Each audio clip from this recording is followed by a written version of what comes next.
Assalamualaikum warahmatullahi wabarakatuh. Kami dari kelompok 1, kami ingin mempresentasikan hasil diskusi kami yang berjudul komunikasi dalam organisasi. Saya selaku presenter ingin memperkenalkan anggota kelompok saya. Yang pertama adalah Muhammad Rizky Alfian yang bertugas sebagai manajer dan Pianda Hermawan yang bertugas sebagai pengumpul data dan Muhammad Bintang sebagai pembuat PPT. Untuk pemateri, kami akan langsung beralih ke Pianda Hermawan untuk materi pertama. Waktu dan tempat dipersilahkan. Baiklah, saya di sini akan menjelaskan presentasi kami. A. Komunikasi dalam organisasi. Manajemen sering mempunyai masalah tidak efektifnya komunikasi, padahal komunikasi yang efektif adalah penting bagi para manajer. Paling tidak untuk dua alasan. Proses komunikasi kemungkinan manajer untuk melaksanakan tugas-tugas mereka. Pengarahan mengharuskan manajer untuk berkomunikasi dengan bawahannya agar tujuan kelompok dapat dicapai. Komunikat tertulis dan lisan adalah bagian esensi pengawasan. Komunikasi adalah salah satu usaha praktek dalam persatukan pendapat-pendapat, ide-ide, persamaan, pengertian, dan persatuan kelompok. Aktivitas komunikasi memiliki ruang lingkup yang sangat luas. Organisasi merupakan salah konteks penting dalam komunikasi. Komunikasi dalam organisasi sangat penting karena dengan adanya komunikasi, maka seorang bisa berhubungan dengan orang lain dan saling bertukar pikiran yang bisa menambah wawasan seorang dalam bekerja atau menjalani hidup sehari-hari. Dalam menyalurkan solusi dan ide melalui komunikasi, harus ada si pengirim berita maupun si penerima berita. Proses komunikasi, pengubahan berita ke dalam sandi atau kode. Mengubah berita ke dalam berbagai bentuk simbol-simbol verbal atau non-verbal yang mampu memindahkan pengertian seperti kata-kata percakapan atau tulisan angka, gerakan, ataupun kegiatan. Penerimaan berita. Langkah keempat adalah penerimaan berita oleh pihak penerima. Pada dasarnya orang-orang menerima berita melalui kelima panca indera mereka, yaitu penglihatan, pendengaran, pengecap, perabaan, dan penciuman. Pengiriman berita belum lengkap atau tidak terjadi bila suatu pihak belum menerima berita banyak komunikasi. Penting gagal karena seseorang tidak pernah menerima berita. Umpan balik atau feedback. Setelah berita diterima dan diterjemahkan, penerima mungkin menyampaikan berita balasan yang ditujukan kepada pengirim, mula-mula atau orang lain. Jadi komunikasi adalah proses yang berkesinambungan dan tak pernah berakhir. Seorang berkomunikasi, penerima menanggapinya melalui komunikasi selanjutnya dengan pengirim atau orang lain, dan seterusnya. Tanggapan ini disebut umpan balik. Sumber atau pengirim berita memainkan langkah pertama dalam proses komunikasi. Pengiriman berita, transmitting the message. Langkah ketiga mencerminkan pilihan komunikator terhadap media atau saluran distribusi. Komunikasi lisan mungkin disampaikan melalui berbagai saluran seperti telepon, mesin, pendikte, orang atau videotape, atau mungkin dilakukan secara pribadi atau dalam pertemuan kelompok dengan banyak orang. Pengertian atau penerjemahan kembali berita, decoding. Langkah kelima, proses komunikasi adalah decoding. Proses ini dipengaruhi oleh latar belakang kebudayaan, pendidikan, lingkungan, praduga, dan gangguan di sekitarnya. Jadi penerima mempunyai tanggung jawab yang besar untuk efektivitas komunikasi dalam hal komunikasi dua arah. Jenis-jenis komunikasi. Bila sasaran komunikasi dapat diterapkan dalam suatu organisasi, baik organisasi pemerintah, organisasi kemasyarakatan, maupun organisasi perusahaan, maka sasaran yang dituju pun akan beraneka ragam, tapi tujuan utamanya tentunya untuk mempersatukan individu yang tergabung dalam organisasi tersebut. Berdasarkan sifat komunikasi dan jumlah komunikasi, menurut Onong Uciana Effendi dalam bukunya yang berjudul Dimensi Komunikasi, halaman 50, komunikasi dapat digolongkan ke dalam 3 kategori.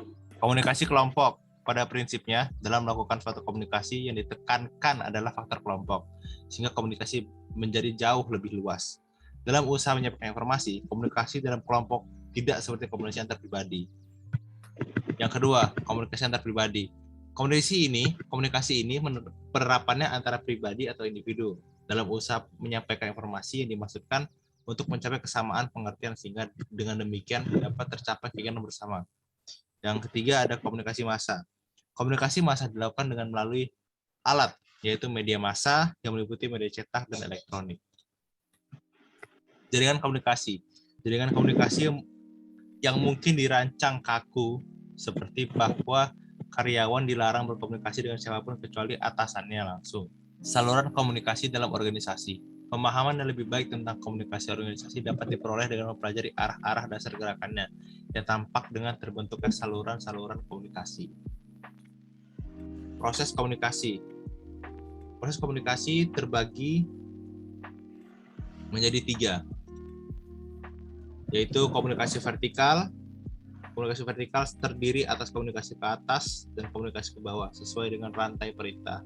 Fungsi utama komunikasi ke atas adalah untuk mensuplai informasi kepada tingkatan manajemen atas tentang apa yang terjadi pada tingkatan bawah. Hal ini dapat dipandang sebagai data atau informasi umpan balik bagi manajemen yang ada di atas. Yang kedua ada komunikasi lateral atau horizontal. Komunikasi lateral atau horizontal meliputi hal-hal berikut. A. Komunikasi di antara para anggota dalam kelompok kerja yang sama. B. Komunikasi yang terjadi antara dan di antar departemen-departemen pada tingkatan organisasi yang sama. Yang terakhir, komunikasi diagonal. Komunikasi diagonal merupakan komunikasi memotong secara menyilang diagonal rantai perintah organisasi. Hal ini sering terjadi sebagai hasil hubungan departemen lini dan staf. Seperti telah dibahas bahwa hubungan-hubungan yang ada antara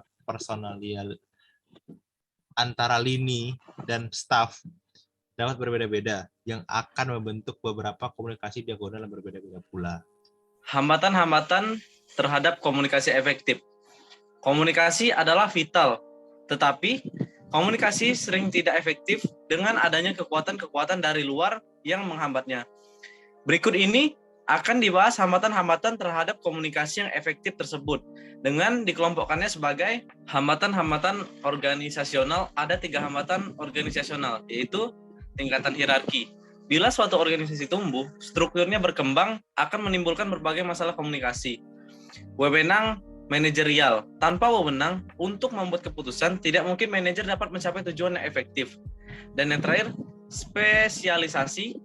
Meskipun spesialisasi adalah prinsip dasar organisasi, tetapi juga menciptakan masalah-masalah komunikasi, di mana hal ini cenderung memisahkan orang-orang, bahkan bila mereka bekerja saling berdekatan. Hambatan-hambatan antar pribadi. Persepsi selektif. Persepsi adalah suatu proses menyeluruh dengan mana seorang menseleksi, mengorganisasikan, dan mengartikan segala sesuatu di lingkungannya. Status atau kedudukan komunikator. Hambatan utama komunikasi lainnya adalah kecenderungan untuk menilai, mempertimbangkan, dan membentuk pendapat atas dasar karakteristik pengirim sumber, terutama kredibilitasnya. Keadaan membela diri. Perasaan pembelaan diri pada pengirim, penerima, atau keduanya juga menimbulkan hambatan-hambatan komunikasi. Pendengaran lemah. Manajer perlu belajar untuk mendengar secara efektif agar mampu mengatasi hambatan ini. Berbagai kebiasaan sehubungan dengan pendengaran lemah meliputi mendengar hanya permukaan saja dengan sedikit perhatian pada apa yang sedang dikatakan. Memberikan pengaruh melalui perkataan atau tanda-tanda seperti melihat jam, memandang langit, menunjukkan kegelisahan. Menunjukkan tanda-tanda kejengkelan atau kepesonan terhadap bahan pembicaraan, mendengar dengan tidak aktif. Ketidaktepatan penggunaan bahasa. Salah satu kesalahan terbesar yang dibuat dalam komunikasi adalah anggapan bahwa pengertian terletak dalam kata-kata yang digunakan. Untuk kesimpulan, manajemen sering mempunyai masalah yang tidak efektifnya komunikasi. Masalah komunikasi yang efektif adalah penting bagi para manajer, paling tidak untuk 2 alasan. Aktivitas komunikasi memiliki ruang lingkup yang sangat luas. Apabila kajian komunikasi dihubungkan dengan organisasi, timbul suatu kajian tentang komunikasi organisasi. Sebagai contoh, seseorang dapat mengirimkan berita, tetapi bila tidak ada yang menerima atau mendengar komunikasi itu terjadi, proses komunikasi kemungkinan memungkinkan manajer untuk melaksanakan tugas-tugas mereka. Sekian presentasi dari kelompok kami. Jika ada kritik dan saran, mohon beri informasi kepada kami. Dan jika ingin ada yang dipertanyakan, silahkan untuk menjapri kami atau bertanya secara langsung dan akan kami jawab oleh kelompok kami sendiri. Sekian dari kami. Wallahu muwaffiq ila aqwamit thoriq. Wassalamualaikum warahmatullahi wabarakatuh.